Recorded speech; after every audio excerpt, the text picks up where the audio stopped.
Selamat pagi Bapak Ibu dan Saudara-saudara yang dikasihi dan mengasihi Tuhan. Pada pagi hari ini kita berjumpa dalam doa pagi online GKI Samanhudi. Bersyukur bahwa pada hari ini Tuhan menganugerahkan kehidupan yang baru bagi Bapak Ibu, Saudara-saudara dan saya. Karena itu dalam rasa syukur dan terima kasih, mari kita datang mengawali hari ini dalam doa, pujian, dan perenungan akan firman Tuhan. Kita akan masuk dalam saat teduh sebelum kita memulai rangkaian doa pagi kita pada hari ini. Mari kita mulai.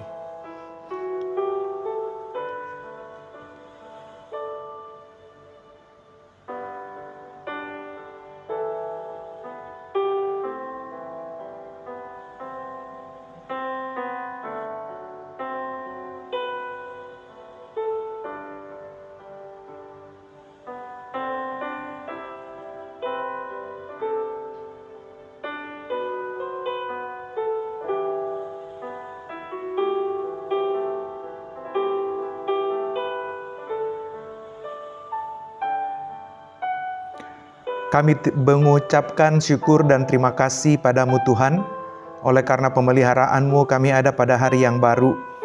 Tak henti-hentinya Engkau mengasihi kami, cintamu yang tidak terbatas senantiasa melingkupi kami manusia yang terbatas.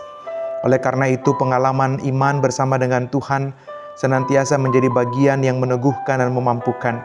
Pada pagi hari ini kami bangun dengan segala keberadaan kami, namun satu hal yang terus kami rasakan dengan pasti dan yakin bahwa Tuhan senantiasa hadir dalam hidup kami. Karena itu kami mau bawa hidup kami di dalam terang kebenaran firman Tuhan, supaya kami mampu untuk mengerti dan memahami apa yang Tuhan percayakan pada kami dan bagaimana kami hidup untuk memuliakan Engkau. Dalam Kristus Yesus, Tuhan, Juru Selamat kami yang hidup, firman yang telah menjadi manusia, kami mau serahkan setiap perenungan kami pada hari ini. Terpujilah namamu sekarang sampai selama-lamanya. Amin. Bapak, Ibu, dan Saudara-saudara yang dikasihi dan mengasihi Tuhan, bacaan firman Tuhan bagi kita di pagi ini diambil dari Kisah Para Rasul pasal 10.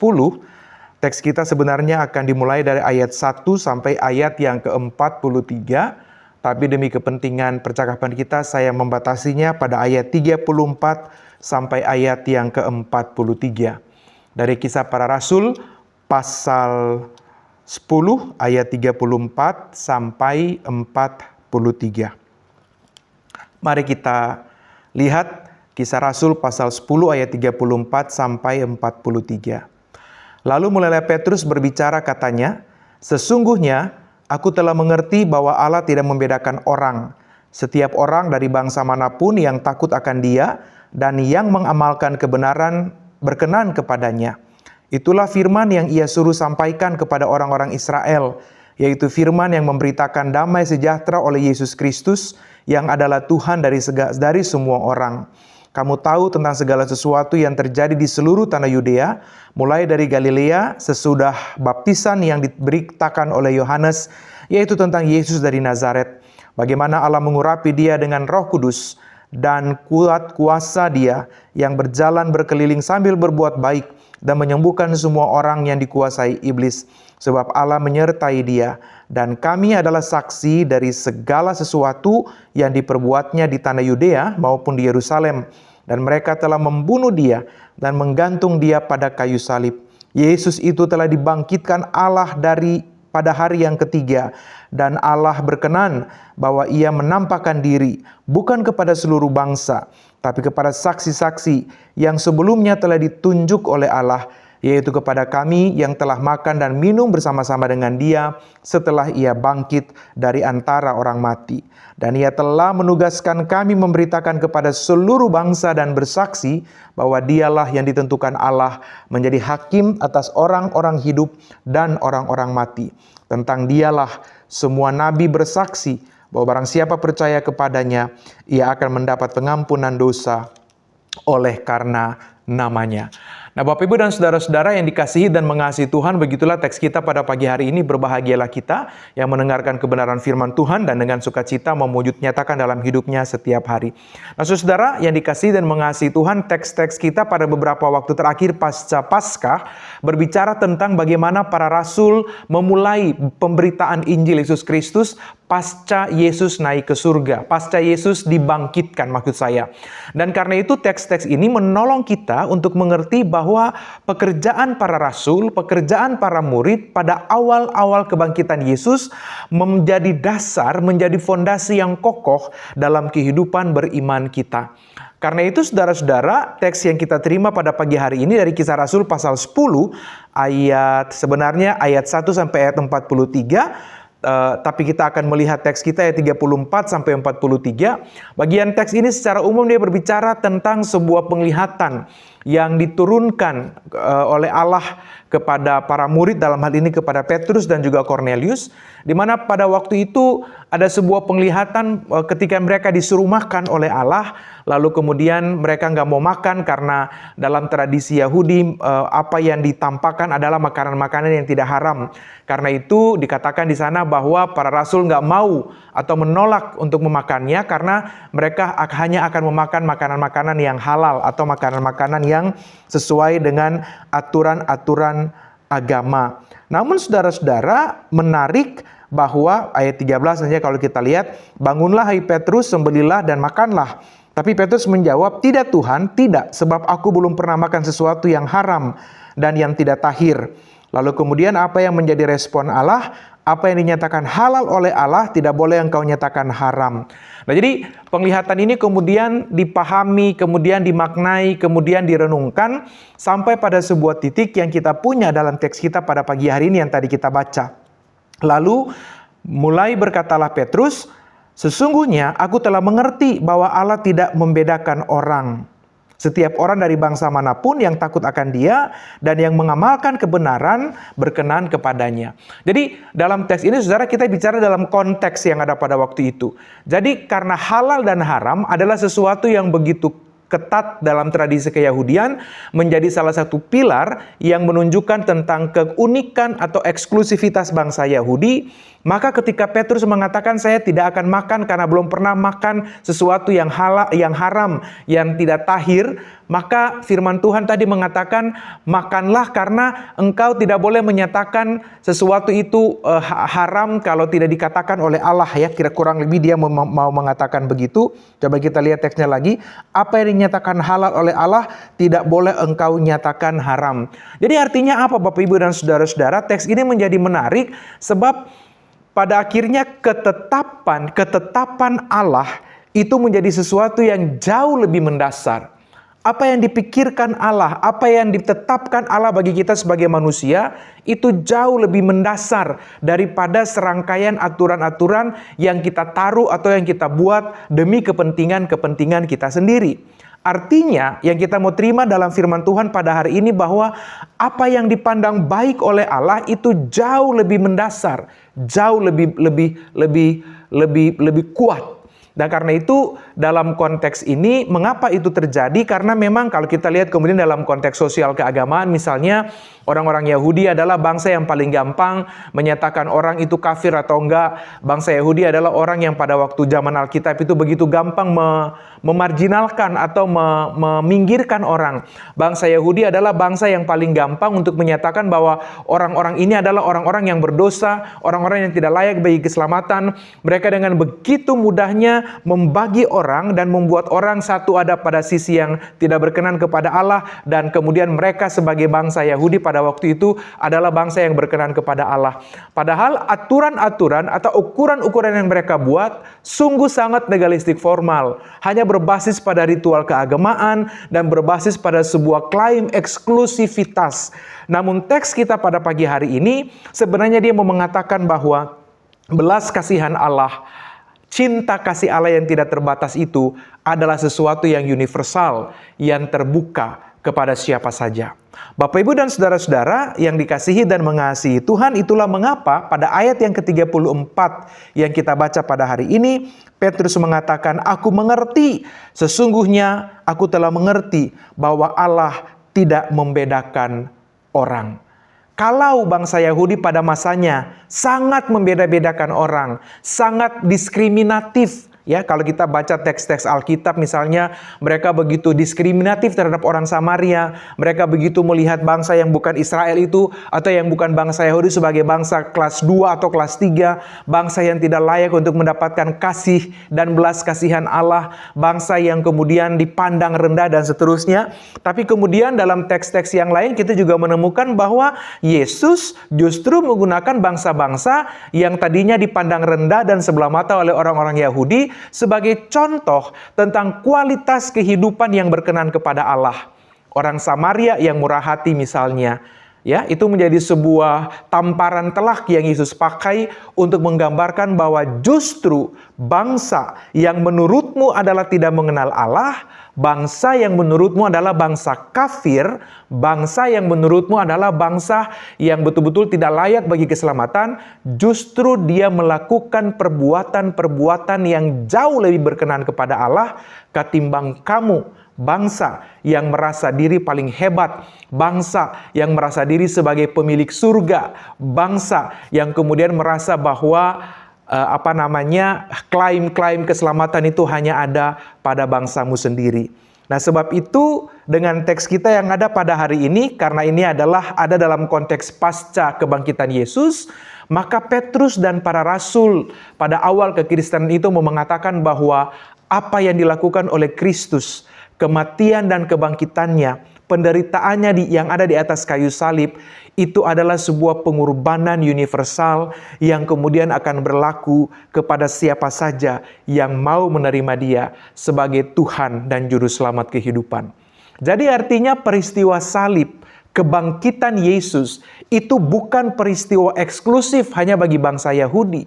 Bukan juga semata-mata sebuah karya yang betul-betul hanya diperuntukkan bagi orang-orang Yahudi saja. Bukan. Tapi semua yang dikerjakan oleh Yesus Kristus di atas kayu salib, kematian dan kebangkitannya adalah sebuah karya universal yang Dia tawarkan kepada setiap orang yang mau menerima Dia sebagai Tuhan dan Juru Selamatnya. Artinya, Bapak, Ibu, dan saudara-saudara yang dikasihi dan mengasihi Tuhan, apa yang telah dilakukan oleh Yesus itu, ya, Dia tidak kemudian melakukannya dalam rangka pembedaan atau diskriminatif, tapi Dia melakukannya secara universal, terbuka bagi siapa saja. Itulah mengapa Petrus memahami penglihatan tadi dengan mengatakan bahwa yang halal dan yang haram, yang berkenan atau tidak, dalam konteks yang biasanya dipakai secara ritual, legalistik, formal oleh bangsa Yahudi secara khusus, adalah sesuatu yang perlu diperhatikan secara serius, supaya kita tidak gampang untuk mendosa-dosakan orang. Kita tidak gampang untuk mengkafir-kafirkan orang, tapi kita menggunakan standar atau kita menggunakan perspektif yang Allah juga tetapkan secara baik dan benar. Dari mana kita belajar? Dalam konteks kekristenan kita belajar dari bagaimana Kristus hidup. Kita belajar dari nilai-nilai yang dikembangkan dan dihidupi oleh Yesus itu sendiri. Nah, Bapak, Ibu, dan saudara-saudara yang dikasihi dan mengasihi Tuhan, kalau berbicara tentang membeda-bedakan orang, boleh jadi masyarakat modern, kehidupan kita pada zaman ini adalah konteks di mana manusia paling gampang, paling mudah, dan paling tanpa beban membeda-bedakan orang. Kita lihat saja banyak pengalaman, banyak kisah-kisah inspiratif yang berbicara tentang bagaimana orang dinilai, orang dihargai dari apa yang dia kenakan. Ya, kita punya sebuah gambaran dalam pengalaman-pengalaman bahwa kalau orang itu pakai bajunya bagus, kalau rambutnya sosoknya tinggi, kalau mukanya make up-nya keren dan seterusnya, itu dia akan tampak dipandang atau tampak dihormati. Padahal ibu bapak dan saudara-saudara, nilai dan kualitas diri seseorang tidak bisa ditentukan dari apa yang dia pakai, dari apa yang dia tenteng, dari barang brand apa yang dia gunakan. Tapi nilai dan kualitas diri seseorang ditentukan dari seberapa jauh dia mewujud nyatakan kualitas kehidupan yang baik. Kalau kita ukur secara universal, maka nilai-nilai moral universal, nilai-nilai etika universal yang dipakai, itu yang kemudian menjadi basis nilai seseorang atau kemanusiaan seseorang. Tapi kalau kita tarik ini secara spesifik dalam pemahaman dan perspektif mendasar iman Kristen, maka nilai seseorang tidak ditentukan pada uangnya ada berapa banyak, investasinya apa saja, apakah dia pakai barang dari brand mana atau brand mana, ya, rambutnya mau disasar setinggi apa gitu ya saudara, atau make upnya mau model apa, setrendy apa, bukan.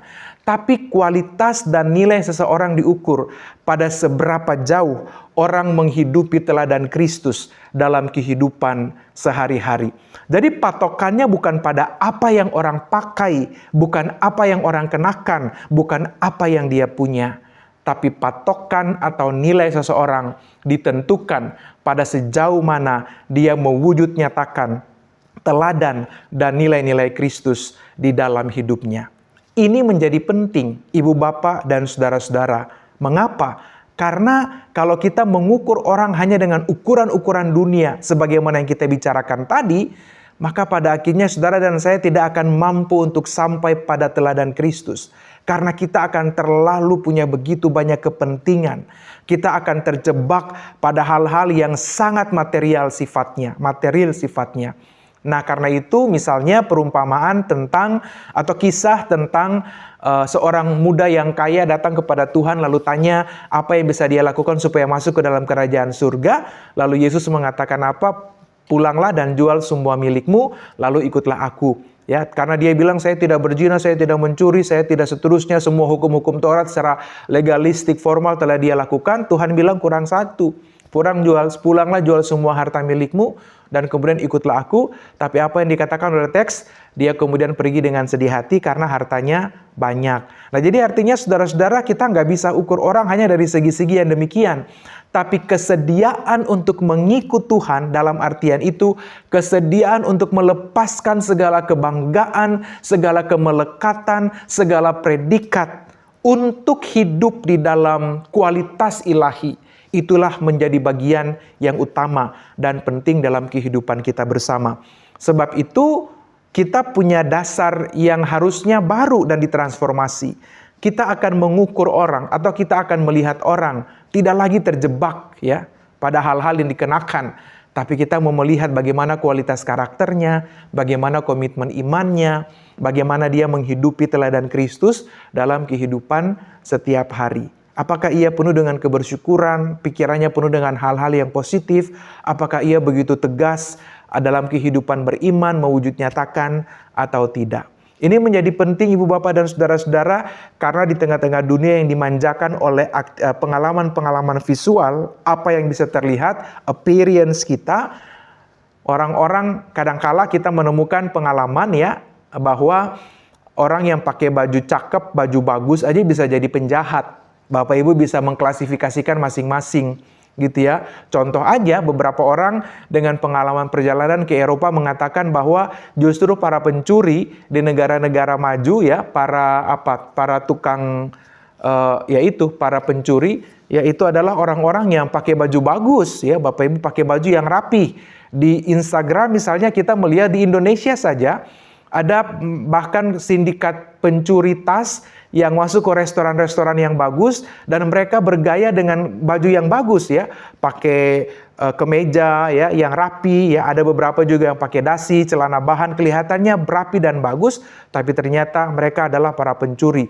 Kualitas karakternya betul-betul tidak meneladankan apa yang mereka kenakan kalau kita masih mendasarkan ukuran-ukuran kualitas orang hanya pada apa yang dia pakai, apa yang dia kenakan. Nah, sebab itu saudara-saudara, lewat firman Tuhan pada hari ini kita mau belajar pertama-tama bagi diri kita sendiri supaya kita tidak membebani diri dengan hal-hal yang sifatnya material seperti tadi. Tapi yang kedua, dalam relasi, dalam perjalanan hidup kita mau betul-betul menghadirkan nilai dan teladan Kristus dalam kehidupan kita. Mengasihi orang lain, mengampuni orang lain, berpikir tentang orang lain, bukan berdasarkan hal-hal yang bersifat material, tapi berdasarkan tentang nilai-nilai Kristus, teladan-teladan Kristus yang telah ditetapkan dalam kehidupan bersama. Sebab apa yang diteladankan Kristus itu sesuatu yang tepat, benar, yang dapat kita pakai. Sementara apa yang dikasih dalam bentukan dunia bagi kita adalah sesuatu yang kadangkala dalam banyak hal begitu manipulatif. Nah, Bapak Ibu dan saudara-saudara yang dikasihi dan mengasihi Tuhan, dengan begitu kita menjalani hidup dengan tanpa beban, baik bagi diri sendiri maupun dengan orang lain yang kita lalui di dalam perjalanan hidup. Firman Tuhan pada hari ini mau mengajak kita supaya jangan membeda-bedakan orang. Nah, kalau saudara ada pada posisi-posisi pekerjaan atau jabatan yang melayani orang banyak, dalam artian pekerjaan-pekerjaan publik atau pekerjaan-pekerjaan jasa dan seterusnya, maka saudara dan saya harus belajar untuk tidak memandang muka.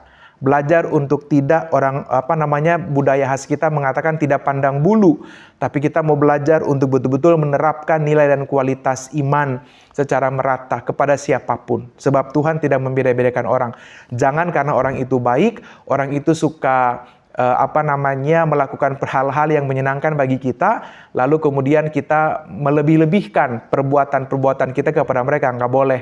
Tapi kita betul-betul mengukur orang, menilai orang berdasarkan apa yang dia lakukan, nilai-nilai hidup dia menurut teladan Kristus. Ketika kita mendasarkan itu pada pemahaman iman kita bersama. Kiranya Tuhan menolong kita supaya dalam perjalanan hidup kita pada hari ini dan hari-hari selanjutnya, kita tidak terjebak untuk membandingkan orang atau membeda-bedakan orang dengan hal-hal yang sangat material. Tapi kita mau hidup bersama dalam cinta kasih Kristus dari waktu ke waktu. Tuhan menolong dan Tuhan memberkati kita. Amin. Saudara-saudara yang dikasihi dan mengasihi Tuhan, mari kita bersatu di dalam doa. Bapa di surga, terima kasih kalau pada hari ini kami belajar bagaimana kami tidak terjebak untuk membeda-bedakan orang. Mungkin dunia di sekitar kami telah ada pada situasi bentukan bagaimana orang dinilai dan diukur dari hal-hal yang sifatnya materi, apa yang dikenakan, apa yang dipunya. Lalu orang mengesampingkan kualitas karakter dan nilai-nilai diri. Hari ini kami belajar supaya dalam pemahaman iman, supaya kami boleh betul-betul menjadikan teladan Kristus sebagai bagian di mana kami mengembangkan kehidupan bersama. Supaya kami melihat orang bukan dari apa yang dia punya, apa yang dia pakai, tapi kami melihatnya semata-mata dari bagaimana nilai-nilai Kristus diteladankan dan diteladani dan dihidupi dalam kehidupan. Hal-hal secara spesifik ini akan menolong kami punya gambaran yang utuh dan jelas dalam berrelasi dengan orang lain. Kami berdoa kiranya Tuhan kasih kami hati yang penuh dengan hikmat dan kebijaksanaan, supaya kami dapat menakar kehidupan kami dalam berrelasi dengan orang lain secara baik dan proporsional. Kami berdoa menyerahkan berbagai pergumulan umat, mereka yang sakit, mereka yang bergumul, mereka yang berjuang. Biarlah bersama-sama dengan Tuhan, mereka juga boleh mengalami sukacita, kelegaan, kekuatan, dan kemampuan. Kami menyerahkan tantangan hidup yang kami alami dalam bentuk apapun, biarlah bersama-sama dengan Tuhan kami dapat melewati semuanya. Kami tahu dan percaya bahwa Tuhan tidak meninggalkan kami sendiri, tapi Engkau senantiasa menopang dan memampukan kami untuk terus melangkah dalam iman dan pengharapan akan Kristus. Terpujilah nama-Mu sekarang sampai selama-lamanya dalam Kristus Yesus, Tuhan dan Juru Selamat. Kami berdoa dan memohon, lalu biarlah anugerah dan sejahtera dari Allah dalam Kristus memberkati, menyertai kami semua dari sekarang sampai selama-lamanya. Amin. Bapak, Ibu, dan saudara-saudara, selamat pagi. Tuhan menolong dan Tuhan memberkati kita. Selamat beraktivitas, senantiasa ada di dalam kasih dan setia Tuhan. Tuhan memberkati kita. Bapak Ibu yang memiliki pergumulan khusus dan ingin didoakan, bisa menghubungi rekan-rekan pendeta di nomor berikut.